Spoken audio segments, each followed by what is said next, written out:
بسم اللہ الرحمن الرحیم الحمد للہ وحدہ والصلاة والسلام علی من لا نبی بعدہ ویقل اطلاق الفردیت علیہ۔ پچھلے سبق میں آپ حضرات نے غرابت کی تقسیم پڑھی تھی کہ یا تو غرابت اصل سند میں ہوگی، یعنی سند کے اس جانب میں جس میں صحابی پائے جاتے ہیں، یعنی صحابی سے روایت کرنے والے تنہا ہوں گے، اور یا تفرد اور غرابت اثناء سند میں ہوگا۔ اگر تفرد اصل سند میں ہو تو اس کا نام فرد مطلق ہے، اور اثناء سند میں ہو تو اسے فرد نسبی کہتے ہیں۔ تو اس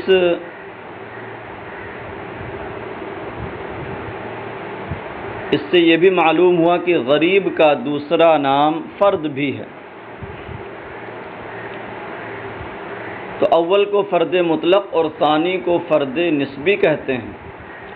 اب یہاں سے خاص نقطے پر تنبیہ کر رہے ہیں، کہتے ہیں وَيَقِلُّ إِطْلَاقُ الْفَرْدِيَّةِ عَلَيْهِ، اور اس دوسری قسم پر فرد ہونے کا اطلاق کم ہوتا ہے، یعنی غریب کو فرد بھی کہتے ہیں۔ پھر فرد کی دو قسمیں ہوئیں، فرد مطلق اور فرد نسبی کہہ رہے ہیں، لیکن جو یہ دوسری قسم ہے فرد نسبی، اس کو فرد کم کہتے ہیں بلکہ اسے غریب زیادہ تر کہا جاتا ہے۔ تو کہتے ہیں کہ اور اس پر فردیت کا، فرد ہونے کا اطلاق کم ہوتا ہے۔ تو اس میں دو دعوے ہوئے، ایک تو یہ کہ فرد ہونے کا اطلاق ہوتا ہے، ہاں دوسرا دعویٰ یہ ہوا کہ یہ اطلاق کم ہوتا ہے بلکہ اس پر غریب کا اطلاق زیادہ کیا جاتا ہے۔ تو پہلے دعوے کی دلیل بیان کر رہے ہیں کہ اس پر فردیت کا اطلاق ہوتا ہے، کیوں؟ لأن الغریب والفرد مترادفان لغة واصطلاحا، اس لیے کہ غریب اور فرد یہ دونوں لغوی اور اصطلاحی اعتبار سے مترادف ہیں، دونوں میں ترادف پایا جاتا ہے، لغتاً بھی اور اصطلاحاً بھی۔ تو غرابت کا ایک معنی ہوتا ہے تنحی، کنارے ہونا، الگ ہونا۔ تو ظاہر سی بات ہے جو فرد ہوگا وہ اکیلا ہوگا، الگ ہوگا۔ تو اس اعتبار سے لغوی معنی کے اعتبار سے دونوں میں ترادف پایا جاتا ہے، اور اصطلاحاً بھی اصطلاح محدثین میں غریب اور فرد دونوں ایک ہی معنی میں ہیں۔ تو چونکہ دونوں ایک ہی معنی میں ہیں، دونوں مترادف ہیں لغتاً اور اصطلاحاً، اس لیے دونوں اطلاق ہوتا ہے، غریب بھی کہتے ہیں اور فرد بھی کہتے ہیں۔ تو فرد کہنے کی وجہ ہو گئی، مگر یہ ہے کہ کم ہوتا ہے، تو اس کی بات یہاں سے بیان کر رہے ہیں الا ان اہل الاصطلاح غایروا بینہما من حیث کثرۃ الاستعمال وقلتہ، مگر یہ کہ اہل اصطلاح یعنی اہل حدیث محدثین ان دونوں کے درمیان کثرت استعمال اور قلت استعمال کی جہت سے فرق کرتے ہیں، مغایرت کرتے ہیں۔ یعنی فرد نسبی جس کا نام بتایا گیا تو اس پر فرد کا اطلاق کم اور غریب کا اطلاق زیادہ کرتے ہیں، اور فرد کا اطلاق زیادہ فرد مطلق پر کرتے ہیں۔ کہتے ہیں الا ان اہل الاصطلاح غایروا بینہما، مگر یہ کہ اہل اصطلاح یعنی محدثین ان دونوں کے درمیان، غریب اور فرد کے درمیان کثرت استعمال اور قلت استعمال کی جہت سے مغایرت اور فرق کرتے ہیں۔ کیسے؟ فالفرد اکثر ما یطلقونہ علی الفرد المطلق والغریب اکثر ما یطلقونہ علی الفرد النسبی۔ تو فرد کا زیادہ تر اطلاق فرد مطلق پر کرتے ہیں اور غریب کا زیادہ اطلاق فرد نسبی پر کرتے ہیں۔ یعنی فرد مطلق کو زیادہ تر فرد کہا جاتا ہے اور فرد نسبی کو زیادہ تر غریب کہا جاتا ہے۔ تو فرد مطلق کو غریب کہا جانا کم ہے اور فرد نسبی کو فرد کہا جانا کم ہے۔ وَهَذَا من حیث اطلاق الاسم علیہما، اور یہ جو فرق دونوں کے درمیان کثرت استعمال اور قلت استعمال کی جہت سے بیان کیا گیا، یہ فرق دونوں پر نام بولے جانے کے اعتبار سے ہے کہ کس پر کون سا نام زیادہ بولا جاتا ہے۔ وَأَمَّا مِنْ حَيْثُ اسْتِعْمَالِهِمْ الْفِعْلَ الْمُشْتَقَّ فَلَا يُفَرِّقُونَ، لیکن دونوں کے لیے فعل مشتق کا استعمال کرنے کے اعتبار سے تو کوئی فرق نہیں کرتے ہیں۔ یہاں فعل کو مشتق کہہ رہے ہیں کہ اس لیے کہ فعل جو ہے وہ مصدر سے بنتا ہے، مشتق ہوتا ہے۔ تو کہتے ہیں کہ ان دونوں کے لیے اگر فعل مشتق کا استعمال کرنا ہو تو اس صورت میں دونوں کے درمیان کوئی فرق نہیں کرتے ہیں۔ فَيَقُولُونَ فِي الْمُطْلَقِ وَالنِّسْبِ تَفَرَّدَ بِهِ فُلَانٌ أَوْ أَغْرَبَ بِهِ فُلَانٌ، تو فرد مطلق اور فرد نسبی دونوں کے بارے میں کہتے ہیں تفرد به فلان او اغرب به فلان۔ یہاں تفرد یا اغراب کا جو فعل ہے تو ان دونوں کے اطلاق میں اور ان دونوں کے استعمال میں کوئی فرق نہیں کیا جاتا ہے کہ فرد مطلق کے لیے تفردہ اور فرد نسبی کے لیے اغربہ زیادہ استعمال ہوتا ہو، ایسا نہیں، دونوں کے لیے برابر ان دونوں کا استعمال پایا جاتا ہے۔ حدیث فرد ہو، فرد مطلق ہو یا فرد نسبی ہو، دونوں صورتوں میں تفرد به فلان یا اغرب به فلان برابر استعمال کرتے ہیں۔ اب کہتے ہیں وَقَرِيبٌ مِّنْ هَذَا اخْتِلَافُهُمْ فِي الْمُنْقَطِعِ وَالْمُرْسَلِ، مطلب ایک لگتی ہوئی بات یہاں اور بیان کر دے رہے ہیں۔ یہ جو ایک اہم نکتہ یہاں انہوں نے بیان کیا کہ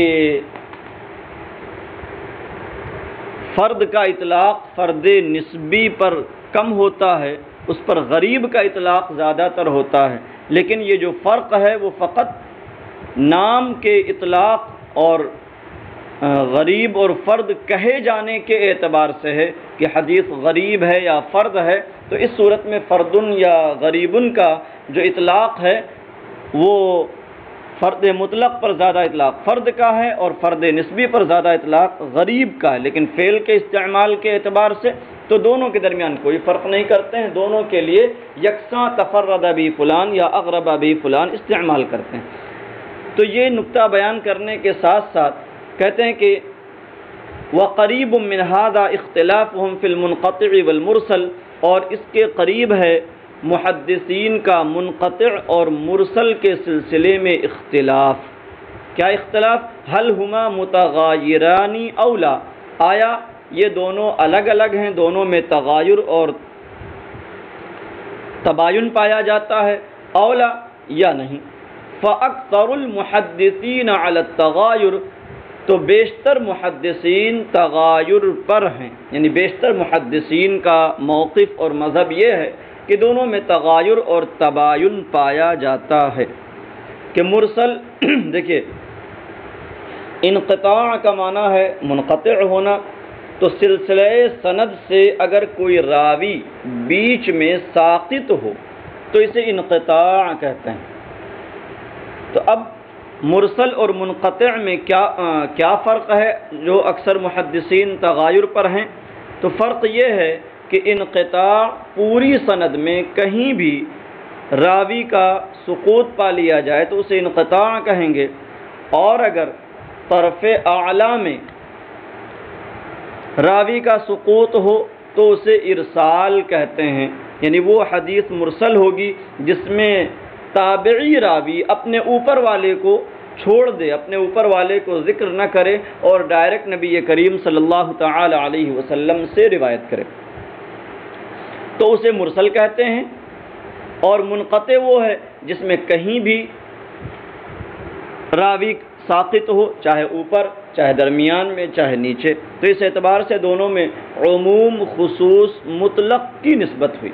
تو اس فرق پر اکثر محدثین ہیں، کہتے ہیں لَكِنَّهُ عِنْدَ اطلاق الاسم، لیکن یہ تغایر اور یہ فرق نام بولے جانے کے وقت ہے کہ جس میں اوپر کی جانب سقوط پایا جائے اسے مرسل کہتے ہیں، اور جس میں کہیں بھی سقوط راوی ہو اسے منقطع کہتے ہیں۔ وَأَمَّا عِنْدَ اسْتِعْمَالِ الْفِعْلِ الْمُشْتَقِّ فَيَسْتَعْمِلُونَ الْإِرْسَالَ فَقَط، لیکن فعل مشتق استعمال کرنے کے وقت تو دونوں کے لیے فقط ارسال سے فعل استعمال کرتے ہیں۔ فَيَقُولُونَ أَرْسَلَهُ فُلَانٌ، تو کہتے ہیں أَرْسَلَهُ فُلَانٌ، فلاں راوی نے ارسال کر دیا ہے، یعنی اپنے اوپر کے راوی کو چھوڑ کر کے اپنے شیخ کو جس سے پایا تھا حدیث کو، جس سے سنا تھا، اسے چھوڑ کر کے اس کے اوپر والے کو ذکر کر دیا ہے۔ سواء کان ذلک مرسلا ام منقطعا، تو مطلقاً ارسلہ فلان کہتے ہیں، خواہ وہ حدیث مرسل ہو یا منقطع ہو، دونوں صورتوں میں ارسلہ فلان ہی استعمال کرتے ہیں، انقطاع سے فعل استعمال نہیں کرتے۔ تو گویا کہ ارسال سے فعل استعمال کرنے کے وقت دونوں میں کوئی فرق نہیں پایا جاتا ہے، اور نام بولے جانے کے وقت فرق پایا جاتا ہے مرسل اور منقطع میں۔ اب یہاں ایک بات اور بیان کر رہے ہیں کہ یہ جو فرق ہے چونکہ بڑا باریک فرق ہے، تو جو لوگ محدثین کے مواقع استعمال کو اچھی طرح نہیں جانتے اور اس کا اچھی طرح لحاظ نہیں کرتے، تو وہ یہ سمجھ نہیں پاتے کہ مرسل اور منقطع میں فرق ہے یا نہیں ہے۔ یہی باریک نکتہ نہ سمجھ پانے کی وجہ سے بہت سے لوگوں نے یہ کہہ دیا کہ محدثین مرسل اور منقطع کے درمیان فرق نہیں کرتے۔ کہتے ہیں وَمِن ثَمَّ اطلق غیر واحد ممن لا يلاحظ مواقع استعمالهم على كثير من المحدثين انهم لا يغايرون بين المرسل والمنقطع، یا على كثير من المحدثین اطلق فعل سے متعلق ہے۔ من ثم یہ ہناک کے معنی میں ہے، ظرفیہ ہوتا ہے، اور اسی وجہ سے ان میں سے کئی ایک لوگوں نے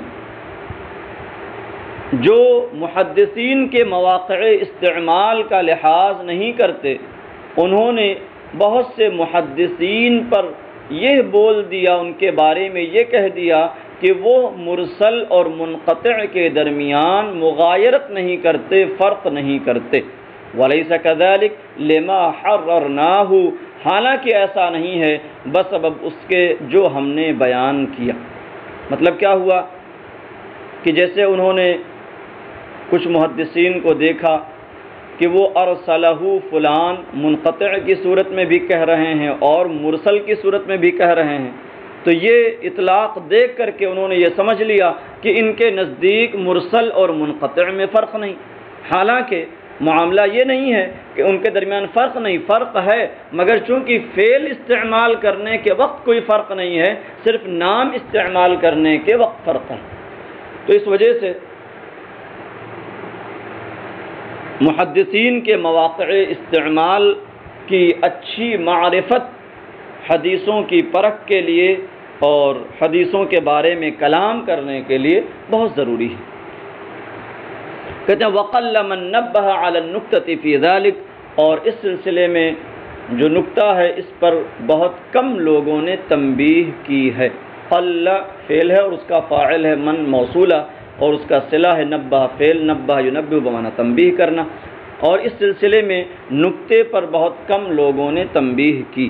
واللہ اعلم، اور اللہ خوب جاننے والا ہے۔ تو یہاں تک غریب کی جو تقسیم تھی غریب مطلق اور غریب نسبی کی جانب وہ پوری ہو گئی۔ اب یہاں سے خبر آحاد کی ایک دوسری تقسیم شروع ہونے جا رہی ہے۔